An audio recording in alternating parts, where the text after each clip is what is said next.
Australia's first state government-funded satellite, Kanyini, has delivered its first images from space, marking a significant milestone for the space mission. Mission Director Peter Nikoloff is beaming in to the show. He's back to take us on a deep dive on this episode of Talkin Science. 21 years online, from Star Trek to science and space, and we're not stopping. This is Talkin Science.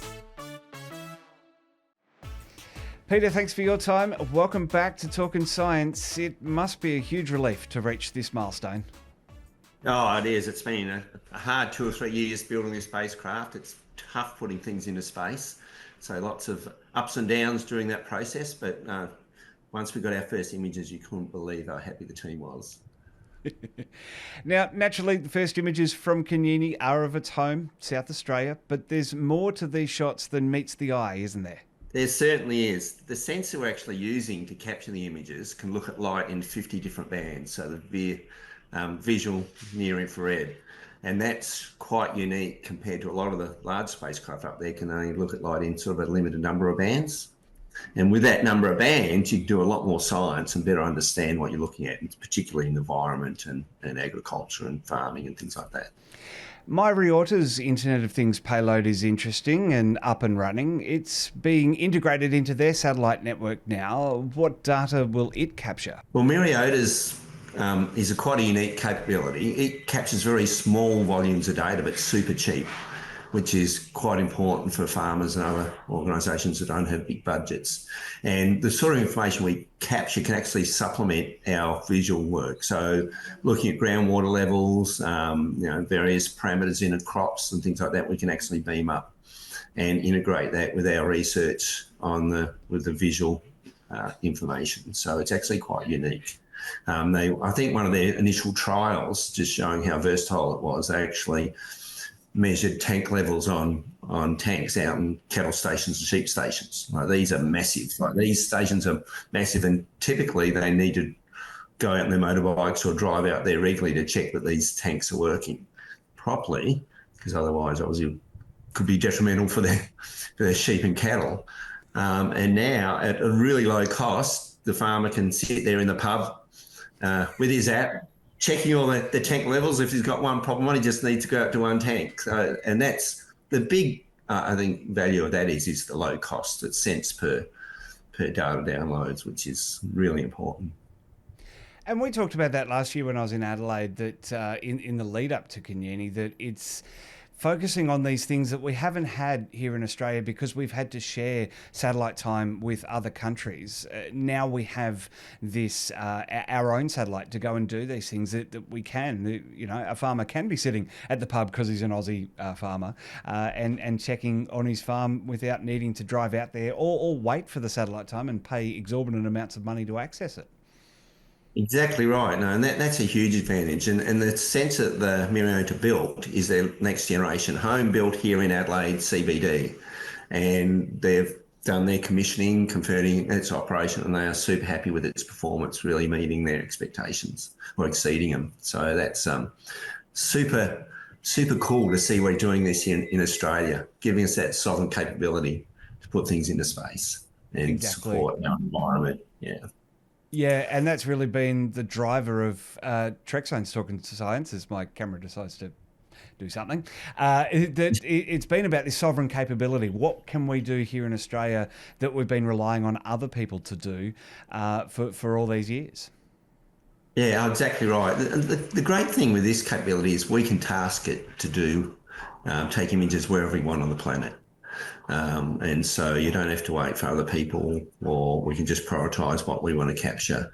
And for example, during the early phases of commissioning, once all the space systems are being verified, we actually took a fantastic shot over the Los Angeles fires after that happened. And using the hyperspectral sensor, we could actually detect all the burnt out areas quite easily.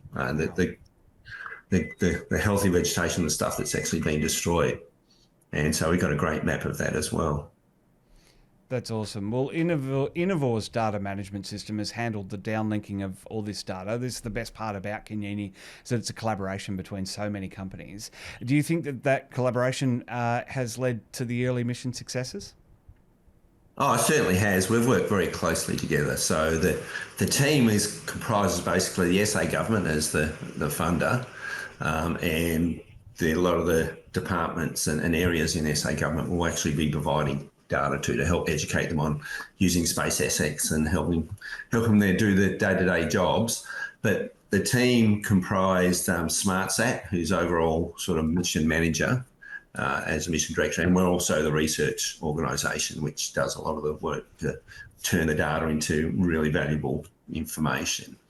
Myriota actually is the owner of the spacecraft. That's how the contractual arrangement occurred. So they've got their IoT payload, and as you noted, they'll be integrating that with their network very, very soon. And then you got Innovore, who is the spacecraft builder and designer, and they integrated the payload. So they integrated our hyperspectral payload, which included an AI processor, so we can do smart processing of data in space, and the IoT payload from Myriota.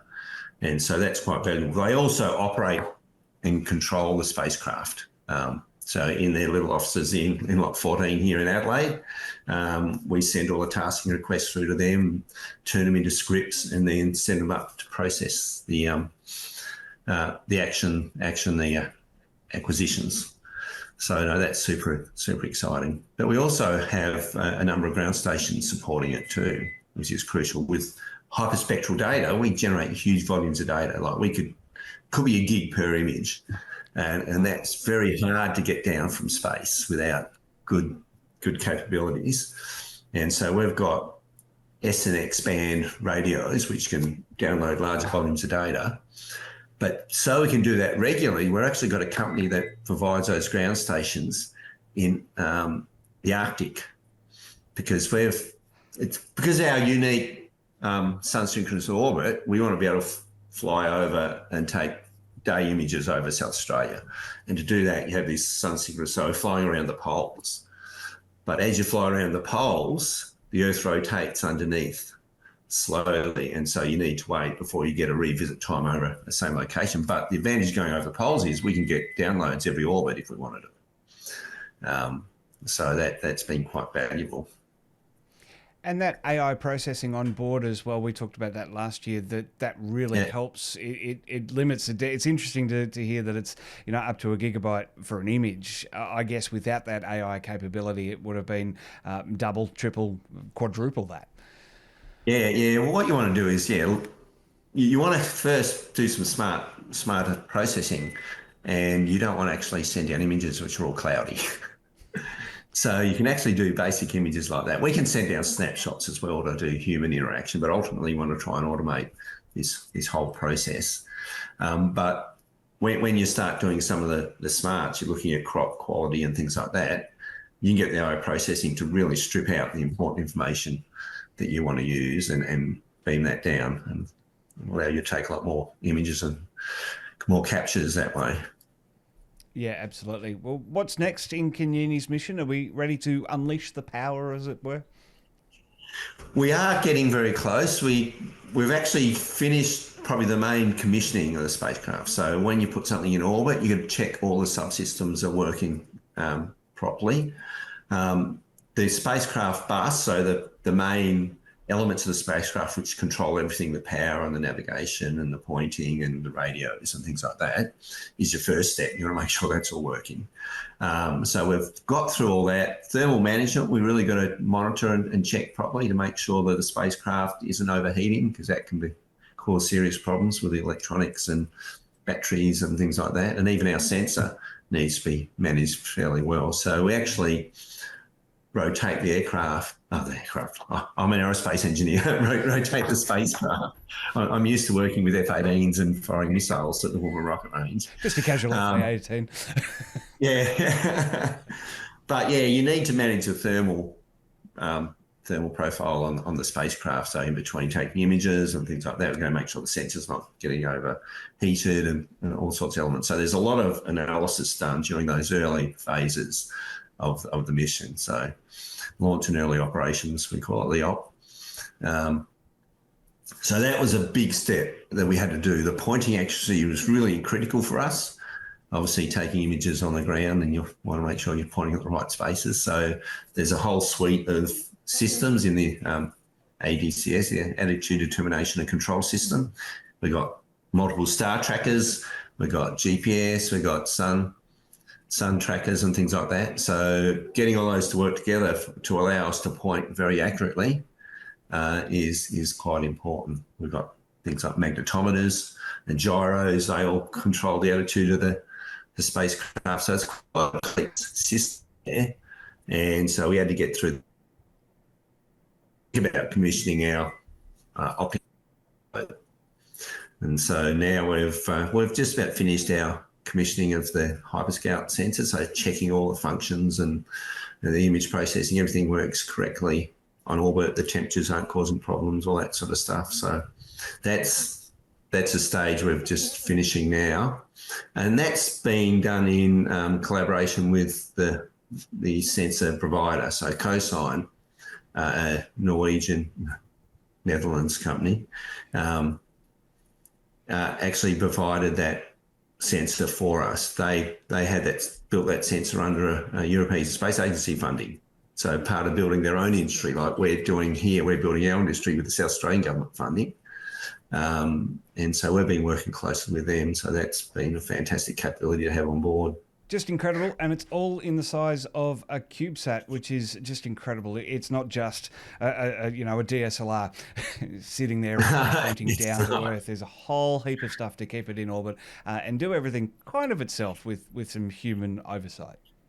Yeah. It's actually what they call 6U, so 6 10 centimetre square boxes. So 2 loaves of bread smacked together is roughly the size of this spacecraft with a bunch of solar panels all over it. It's got solar panel and wings. Once it's deployed out of the spacecraft, we unfold the wings to get additional solar collection. But no, it's been a great team. We had other partners involved as well, like the University of South Australia. We had specialists, Nova Systems also had sort of experienced spacecraft engineers. So that collaboration really reduced the risk and challenges you have of putting things into space. And we actually took it to ANU, Australian National University, because they got Australia's, I guess, leading space environmental test facility there.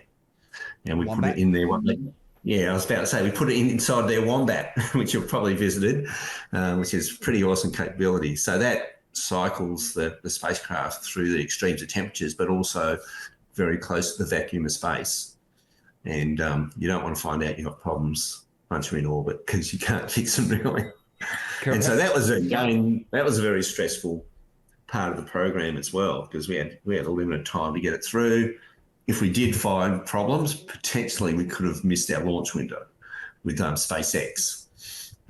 So yeah, there's lots of pressure and tensions in building a spacecraft. But no, it went up well. We had a great launch out of Vandenberg Space Force Base in California. That's where it's launched from on the Falcon 9 spacecraft back in August last year. I actually went over there with my son and wife to watch the launch, but this was the first time they had a second stage problem on the previous launches and everything was on hold for weeks. So we didn't get to see the launch, but we visited the SpaceX factory, the outside of it. They got their first stage sitting in the car park. So one of the first stages they've reused. So he got to see up close what the launch vehicle looked like. I love it. Well, Peter, a fantastic deep dive into Kanyini. Looking forward to more as we get into its mission proper in the weeks and months ahead. Looking forward to more fantastic images coming out of your satellite. Yeah, more than happy to talk about it, especially some of the projects we're doing with the state government, how we're looking after the environment, things like this. There's a lot of things to talk about there. Absolutely, Peter. For now, thanks for your time on today's Talkin Science Deep Dive. Thanks a lot. See you. Well, Well, that's the deep dive into Kanyini, its first images released from Australia's Trekzone media. Keep up to date with our daily science and space stories with an Aussie flair across our social media. If you're in Australia and need a production company for a live stream or a corporate presentation, hire us at trekzone.media. Become a member of our YouTube channel to get the latest behind the scenes and early access to podcasts when we can, the trek.zone/support. For now, and as always, I'm Matt Miller. This is Talkin Science.